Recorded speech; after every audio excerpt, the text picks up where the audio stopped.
নমস্কার বন্ধুগণ, আজ আপনাদের আমি দেখাবো এঁচোড়ের দো পেঁয়াজি। তার জন্য যে আমি এতটা এঁচোড় নিয়েছি, আর হলো পেঁয়াজের বেরেস্তা করার জন্য এতটা পেঁয়াজ নিয়েছি। এখন বেরেস্তা করবো, আর বেরেস্তা করার আগে আমি কটা আলু ভেজে রেখে দেবো। আর এইটার মধ্যে আমি দেবো হচ্ছে যে কাঁচা এই পেঁয়াজটা দিয়ে দেবো। এমনি কাঁচাই আমি মাখাবো, এটাকে ম্যারিনেট করে রেখে দেবো। এই যে আমি পেঁয়াজটা, কিছু কাঁচা পেঁয়াজ দিয়ে দিলাম, আর রসুন আর আদা, যে রসুন আর আদাটা পেস্ট করে দিয়ে দেবো। এই যে কয়েক কোয়া রসুন নিয়েছি, কয়েক রসুন আর আদা, এটা আমি মিক্সিতে পেস্ট করে দেবো। আর এর মধ্যে দেবো নুন, হলুদ আর দিয়ে আমি ম্যারিনেট করে রেখে দিচ্ছি। পরিমাণ মতন যতটা আমার লাগবে এইটার মধ্যে ঠিক ততটাই হলুদ দিলাম, আর জিরের গুঁড়ো দিলাম হাফ চামচ, হাফ টিস্পুন, ধনেও দিলাম হাফ টিস্পুন, আর হলো এই যে টমেটো, একটা টমেটো দিয়ে দিলাম এখানটায়, শুকনো লঙ্কার গুঁড়ো। এই হলুদ বাদে সব গুঁড়ো আমার নিজের তৈরি করা। আচ্ছা, একটু ঝাল ঝাল হবে, হাফ টিস্পুন দিয়ে দিলাম। নুন দিয়ে আমি এটা ভালো করে ম্যারিনেট করে রেখে দেবো। নুন দেবো, একটু কাঁচা তেল দেবো, মাংসের মতন করবো একদম। আর পরে এই যে পেস্টটা করবো যে আমি, এই পেস্টটাও এর মধ্যে দিয়ে দেবো। 2 চামচ আমি তেল দিয়ে দিলাম। 2 চামচ, এই 1.5 পালির মতন তেল দিয়ে দিলাম। আর হলো এই পেস্টটা করে এর মধ্যে দিয়ে হাত দিয়ে মাখিয়ে ম্যারিনেট করে কিছুক্ষণ রেখে দেবো। বেরেস্তা হওয়ার জন্য তো একটু তেল বেশি লাগে, সেটা আপনারা জানেন। তেল দিয়ে দিলাম। এবার আমি পেঁয়াজগুলো লাল লাল করে ভেজে, মুচমুচে করে ভেজে তুলে রেখে দেবো।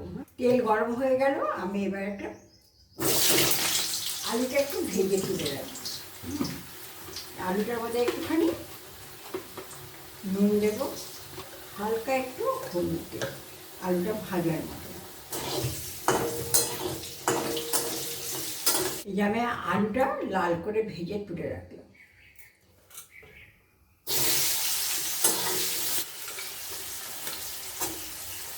পেঁয়াজগুলো এরকম একটু ছাড়িয়ে ছাড়িয়ে দিলে ভালো হয়, এই ছাড়িয়ে ছাড়িয়ে দিলাম।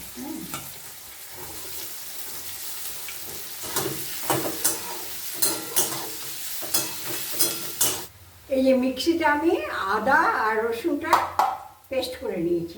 করে নিয়ে এই ইয়েটার মধ্যে, এঁচোড়টার মধ্যে ঢেলে দিলাম। এঁচোড়টার মধ্যে ঢেলে দিলাম। পেঁয়াজটা লাল লাল ভাজা হয়ে গেছে।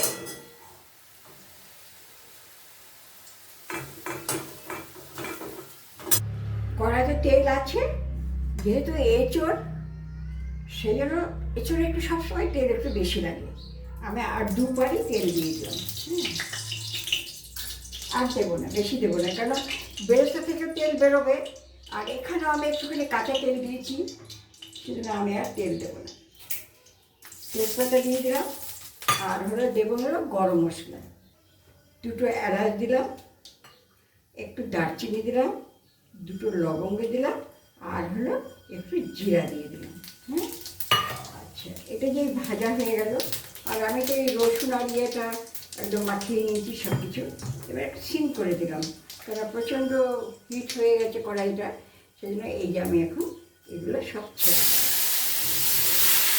সব রকমের মশলা দেওয়া আছে, আর নুনও দেওয়া আছে, টমেটো দেওয়া আছে। আর আমি একটুখানি আমার হোমমেড সস একটু দিয়ে দিলাম, বেশি না, 2 চামচের মতন দিয়ে দিলাম।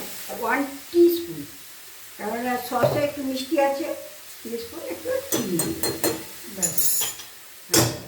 এইবারে এটাকে আমি একটু নেড়ে ঢাকা দিয়ে দিয়ে দিয়ে দিয়ে কষাবো। আমি কিন্তু এঁচোড় সেদ্ধ করিনি, এঁচোড় কিন্তু আমি সেদ্ধ করিনি। এবার আমি ঢাকা দিয়ে দিয়ে দিয়ে দিয়ে এটা কষতে থাকি। এর সঙ্গে আলুটাও দিয়ে দিলাম, আলুটাও কষা হয়ে যাবে।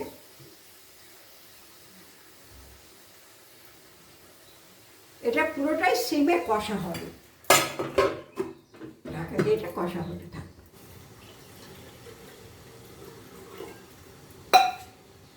ওইদিকে আমি একটু গরম জল বসিয়ে দিলাম। মাঝে মাঝে দেখতে হবে তলায় যাতে না লেগে যায়। এই এখন প্রায় কষানো হয়ে এসছে তো, যেন ঘন ঘন ঢাকা দিয়ে আবার ঢাকা খুলে দেখতে হবে। দেখুন ওইদিকে আমার জলটা বয়েল হয়ে গেছে, ওটা অফ করে দিলাম। আর এইদিকে এটা আমার কষানো হয়ে গেছে, একদম পারফেক্ট কষানো হয়ে গেছে। আর একটা এঁচড় আপনাদের তুলে দেখাচ্ছি, কেমন নরম তুলতুলে হয়েছে।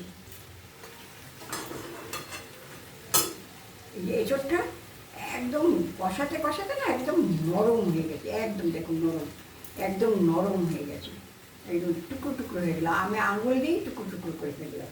কাজেই এঁচড়টাও ভালো ছিল। আর এইভাবে ম্যারিনেট করে রেখে তারপরে করবেন, দেখবেন এঁচড় আর সেদ্ধ করতে হবে না। এঁচড় সেদ্ধ করে একটু অন্যরকম টেস্ট হয়ে যায়, আর সেদ্ধ না করে দেখবেন খুব ভালো লাগে। আমি এমনি তো সাধারণত এঁচড় সেদ্ধ করে রান্না করি না। আচ্ছা, এইবার আমি জলটা দিয়ে দেবো।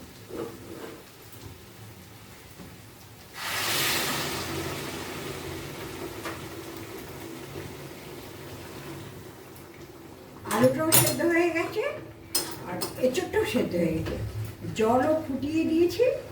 বেশি ফুটাবার দরকার হবে না, তাও একটু ঝোল ঝোল রাখবো আমি, কারণ যখন বেরেস্তাটা দেবো তখন এটা একটু ঘন হয়ে যাবে। ঝোলের সঙ্গে এটা ফুটতে থাক। হ্যাঁ, আলুও সেদ্ধ হয়ে গেছে, সব সেদ্ধ হয়ে গেছে। এই দেখুন বন্ধুরা, এই ঝোলটা কিন্তু এরপরে একটু টেনে যাবে। আর সব কিছুই পারফেক্ট সেদ্ধ হয়েছে, ঝাল নুন মিষ্টি সব ঠিকঠাক আছে। এইবার আমি বেরেস্তাটা দেবো। বেরেস্তাটা দিয়ে বেশি ফুটাবো না, একটা ফুট দিয়ে নামিয়ে দেবো। আমি বেরেস্তাটাকে দিয়ে দিই। বেরেস্তাটা চারিদিকে একটুখানি নাড়িয়ে দিলাম। চারিদিকে চলে গেল। এই 1 চামচ ঘি দিয়ে দিলাম। 1 টিস্পুন ঘি দিয়ে দিলাম। এই ভাজা মশলার গুঁড়োটাও আমার ঘরে তৈরি করা। ঘিটার ভাজা মশলাটা আমি চারিদিকে মিশিয়ে দিলাম। বেরেস্তাটাও মিশে গেল, হয়ে গেল আমার বেরেস্তা দিয়ে এঁচড়ের ডো পেঁয়াজা। দেখুন আপনাদের পছন্দ হয় কিনা, সামনে এনে দেখাচ্ছি। দেখতে তো ভালো লাগছে, এবারে খেয়ে টেস্টারকে খাওয়াবো, কিন্তু আমার রান্না করতে একটু দেরি হয়ে গেল, তো ওনার খাওয়া হয়ে গেছে। রাত্রিবেলা টেস্ট করাবো, তখন উনি বলবেন কেমন হয়েছে। আর আপনাদের কেমন লাগলো দেখে, ভালো লাগলো বলবেন, মন্দ লাগলো বলবেন। মন্দ না বললে আমি কি করে জিনিসটাকে সংশোধন করব। তো সেই বলবেন।